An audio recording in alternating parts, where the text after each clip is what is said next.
Belief, देखो ये मान लो उनको करोड़ों लोग फॉलो कर रहे हैं, लेकिन उनकी बात सच हर समय सच नहीं हो सकती, है ना।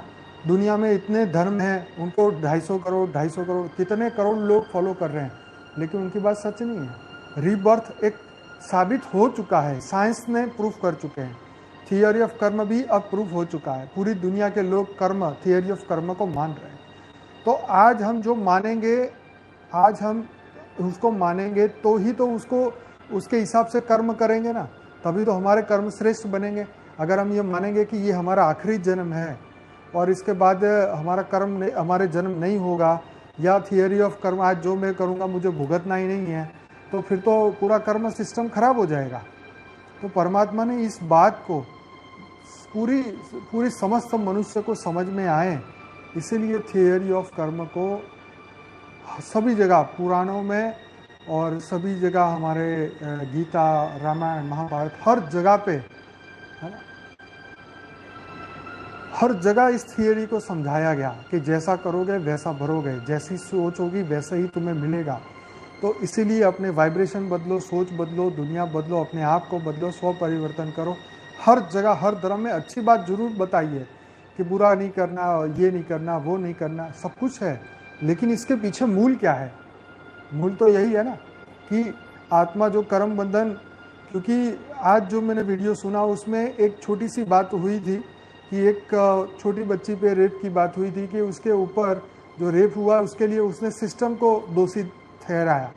मैं मानता हूँ सिस्टम भी दोषी है, लेकिन उससे पहले वो कर्म करने वाला भी तो दोषी है ना। मान लीजिए कोई बच्चा जन्म से ही उसके आंखें नहीं है, उसके हार्ट में प्रॉब्लम है, तो वो जो चीज़ें का आई कहाँ से, है ना। तो ये सभी कर्म बंधन के ऊपर डिपेंडेंट है, हमारे पूर्व जन्मों के कर्मों के ऊपर डिपेंडेंट है। ठीक है, कुछ बातें ये हो सकती है, लेकिन हम थियोरी ऑफ कर्म को और पुनर्जन्म को इग्नोर नहीं कर सकते। और मैं ये मानता हूँ कि आप सभी लोगों को, अपने बच्चों को ये दो चीज़ जरूर सिखानी चाहिए, थियोरी ऑफ कर्म और पुनर्जन्म। नहीं तो ऐसे ही मोटिवेटर स्पीकर आपके बच्चों के अंदर ऐसी बुद्धि में घुसेड़ देंगे कि भाई जो मर्जी करो, टेंशन ही नहीं है। सिर्फ सक्सेस पाना ये जीवन का लक्ष्य नहीं है, है ना। Success is not ultimate goal. Success तो मिल जाएगी, लेकिन उसके बाद भी तो बड़े बड़े लोगों की मृत्यु नहीं हुई क्या? इतने पढ़ लिख के, इतने अपने जीवन का श्रेष्ठ समय पढ़ाई में लगाया और उसके बाद फिर मृत्यु हुई, तो क्या वो नॉलेज का क्या, भौतिक जगत के नॉलेज का क्या? ये तो आज है, कल नहीं है। ये तो आज 2 साल पढ़ो, 1 डिग्री आपको मिल जाएगी। तो आप अपने बच्चों के अंदर ये बात अपने हिसाब से खुद, हर माँ बाप को सिखाएं। गीता ज्ञान हर बच्चों को पता होना चाहिए। कृष्ण ने और अर्जुन ने कितना साफ बात हुई, श्लोक में कहा है कि हे अर्जुन, तेरे भी कितने भी जीवन हुए, मेरे भी कितने जीवन हुए। तो सोचिए, वो भी थियोरी ऑफ कर्म में फंसे हैं, उन्होंने भी जीवन मृत्यु के चक्र में आए, उनकी भी పరం శాంతి. బేహద్దు ఆత్మిక పరివారమునకు, ఆత్మిక సోదరి సోదరులకు బేహద్ పరం మహాశాంతి. ఇప్పటి వరకు మీరు అనంతబాయి చెప్పినటువంటి హిందీ వీడియో విన్నారు, దానికి తెలుగు అనువాదం. అన్నయ్య గారు చెప్తూ ఉన్నారు, మోటివేషన్ స్పీకర్సు కర్మ సిద్ధాంతాన్ని నమ్మరు, పునర్జన్మ గురించి కూడా వాళ్ళు ఏమీ చెప్పరు, పూర్వజన్మ అంటేనే కర్మ అనుసారంగా అనేమీ చెప్పరు. భలే వాళ్లకు లక్షల మంది ఫాలోవర్స్ ఉండవచ్చు, వాళ్ళు ఇలాగే గైడ్ లైన్ ఇస్తూ ఉన్నారు. వారు చెప్పేవి సత్యం కాదు, ఎప్పుడూ కరెక్టు కావు. మరి లక్షల మందిని స్టూడెంట్స్ని వాళ్ళు ఈ కర్మ సిద్ధాంతము, పునర్జన్మ యొక్క సిద్ధాంతం నుండి దూరంగా చేస్తూ ఉన్నారు. ఇక వారి కర్మలు వారు ఎలా చేస్తూ ఉన్నారో ఆలోచిస్తే భావన అర్థమవుతూ ఉంటుంది. ఈ భూమి మీద మరి 55 కోట్ల మంది బౌద్ధ ధర్మం వాళ్ళు ఉన్నారు. ఇవే కాకుండా ఎన్నో ధర్మాలు, ఎన్నో మతాలు కూడా ఉన్నాయి. వీరందరి గురించి మనం తెలుసుకుంటూ ఉన్నట్లయితే కోట్ల మంది ఫాలోవర్స్ ఉన్నారు. 250 కోట్ల మంది ముస్లిమ్స్, మరి 300 కోట్ల మంది క్రిస్టియన్స్, అనేక ధర్మాల వాళ్ళు ఉన్నారు. మరి అందరూ కూడా ఇవన్నీ ఒప్పుకుంటారనేమి నమ్మకం లేదు. బౌద్ధ ధర్మం వాళ్ళు ఉన్నారనుకోండి, వీళ్ళు ఇది లాస్ట్ జన్మ అని కూడా చెప్పరు. మేము శరీరం వదిలేసిన తర్వాత నిర్వాణం చెందుతాము, వాయుమండలంలో కలిసిపోతాము అని ప్రచారం చేస్తూ ఉంటారు. అంటే థియరీ ఆఫ్ కర్మ యొక్క వాళ్ళు యాక్సెప్ట్ చేయటం లేదు అని మనకు తెలుస్తూ ఉంటుంది. వాళ్ళ దగ్గర రియల్ జ్ఞానం అనేది అసలు లేనే లేదు.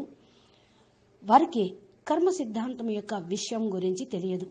గీతలో కూడా మరి గీతా జ్ఞానంలో కూడా మరి వాళ్ళు యాక్సెప్ట్ చేయటం లేదని అర్థమవుతుంది. వారిని ఫాలో చేసేటువంటి వాళ్ళు ఏ దారిలో వెళ్తారు, వాళ్ళ గతి ఎలా అవుతుందో అని తెలుసుకుంటే బాధ కలుగుతుంది అంటున్నారు అనంతభాయ్. వాళ్లను కోట్ల మంది ఫాలో చేస్తున్నారు. వాళ్ళు చెప్పేదంతా సత్యమేమీ కాకపోవచ్చు. మరి పునర్జన్మ అనేది సైన్స్ వాళ్ళు కూడా ప్రూఫ్ చేశారు. ఇది పరమ సత్యం. దీని యొక్క మరి థియరీ ఆఫ్ కర్మను ప్రపంచం మొత్తం కూడా అంగీకరిస్తుంది. దీని గురించి ఒప్పుకుంటూ ఉంది. ఒప్పుకుంటేనే కదా మరి శ్రేష్ఠ కర్మలు చేసేది. ఈరోజు నేను చేసినటువంటి కర్మలు రేపటి ప్రాలబ్ధానికి కారణమవుతాయి. మరి చేసినవన్నీ కూడా అనుభవించాల్సిందే. కర్మ సిద్ధాంతాన్ని ఒప్పుకుంటేనే కర్మలు శ్రేష్టంగా చేయగలుగుతూ ఉంటారు. కాబట్టి దాని యొక్క కర్మ ఫలితాలు అనుభవిస్తూ ఉంటారు. కర్మ సిద్ధాంతాన్ని వీళ్ళు ఖరాబ్ చేస్తూనే ఉన్నారు. ప్రపంచం మొత్తం ఇంకా ఎలా ఉంటుంది ఆలోచించండి. ఇక వీరి జీవితాలు మరి ఎలా మారుతూ ఉంటాయో, ప్రపంచం ఎలా ఉంటుందో వీళ్ళని ఫాలో చేస్తే మీరే ఆలోచించండి. ఈ విషయాన్ని ప్రపంచంలోకి తీసుకొని వెళ్ళుటకు అనేక ధర్మశాస్త్రాల్లో పరమాత్మ పురాణాల్లోనూ చెప్పి ఉన్నారు. గీత, రామాయణం, భాగవతం, భారతం అనేక చోట్ల కూడా దీని యొక్క వివరణ ఉన్నది. జైసా కరోగే వైసా బరోగే, ఎలాగ చేసుకున్నంత మహాదేవ. ఎవరైతే ఏది చేస్తారో అదే నింపుకుంటూ ఉంటారు, పొందుతూ ఉంటారు. ఏదైతే ఆలోచన చేస్తూ ఉంటారో అదే విధంగా మీరు తయారవుతూ ఉంటారు. కర్మ మారితేనే కదా అన్నీ మారేది. అందుకనే బాపు చెప్పేటువంటి జ్ఞానం, మీ ఆలోచనను బుద్ధిని మార్చుకోండి, కర్మలు మారిపోతాయి. వైబ్రేషన్ను మార్చండి, మిమ్మల్ని మీరు మార్చుకోండి, స్వపరివర్తన కండి అని చెప్తూ ఉన్నారు. ప్రతి ధర్మంలోనూ మంచి మంచి మాటలే ఉంటూ ఉంటాయి. అది చేయకూడదు, ఇది చేయకూడదు, అది తినకూడదు, ఇది తినకూడదు అని కూడా చెప్పారు. మరి ఇవన్నీ వాళ్ళ యొక్క లక్ష్యం ఏంటి అనేది ఎందుకు చెప్పారో అర్థం చేసుకోవాలి. చూడండి, ఒక కేసు చిన్నపిల్ల పైన రేప్ కేసు జరిగింది. దాన్ని వాదోపవాదం చేస్తూ అసలు కర్మ సిస్టమ్నే దోషిగా చేసేశారు. ఎందుకు చెప్పారో అర్థం కావటం లేదు. ఈ రోజుల్లో పుట్టుకతోటే అంగవైకల్యంగా మరి చేతులు కాళ్ళు లేకుండా హార్టులో హోల్స్ తోటి పుడుతూ ఉన్నారు. ఎందుకు పుడుతూ ఉన్నారు? వాళ్ళు చేసినటువంటి దుష్కర్మల యొక్క ఫలితాలే అనుకోవచ్చు కదా. కర్మ చేసే వాళ్ళకు కూడా మరి ఏది అర్థం చేసుకోవాలి కదా. మరి కనుక ఈ వీడియో వింటున్న శ్రోతలందరూ కూడా కర్మ సిద్ధాంతం గురించి, పునర్జన్మ గురించి తమ పిల్లలకి చక్కగా తెలపండి, నేర్పండి. లేకపోతే లక్షల కోట్ల మంది ఫాలోవర్స్ ఉన్నారు అని మోటివేషన్ స్పీకర్స్ వెనకాల వాళ్ళ వలలో వెళ్ళిపోతూ ఉంటారు. కర్మ సిద్ధాంతాన్ని మర్చిపోయి వ్యవహరిస్తూ ఉంటారు. ఏం చెప్తున్నారు వాళ్ళు, ఏం నేర్పుతున్నారు? జో జియో కర్లో, నీ ఇష్టం వచ్చినట్టు చెయ్యి, నీ ఇష్టం వచ్చినట్టు బతుకు, తిను, ఏ టెన్షన్ లేనే లేదు, టెన్షన్ పడాల్సిన అవసరం లేదు, జన్మ లేదు, ఏమీ లేదు అని నేర్పుతూ ఉన్నారు. ఇలా వాళ్ళు నేర్పుతున్నప్పుడు వాళ్ళు ఒక్కొక్కప్పుడు సక్సెస్ కావచ్చు.